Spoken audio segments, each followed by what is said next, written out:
Soccer is almost like bigger than life. I wanted to paint something that felt like that. Like the game was moving through us.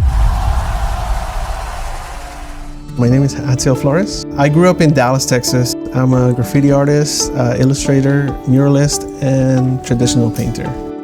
Dallas has a lot of culture and it has a lot of art. The way I see my art and graffiti culture is the same way that I see soccer. That anybody can pick it up and learn it, master it. Soccer is one of those things that the world loves it. And the street is where the love for the game starts. I wanted to paint something that felt like that. Something that represents every country and every fan. My experience with the RAV4 has been absolutely stunning. I was able to get all my gear, all my paints, be ready to unload 1 minute, super easy in and out, and being able to drive back. And it was very comfortable.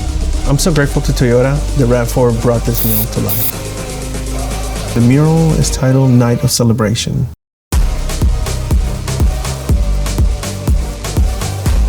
Not everybody has a chance to see a soccer game. This allows them to have a small part of the celebration. I hope when people see it, they can feel that the presence of that victory that everybody's, cheering for. Toyota helped me carry the vision from sketch to street. But this belongs to the city. Because the game doesn't just live in the stadiums. It lives in the street, and it belongs to all of us.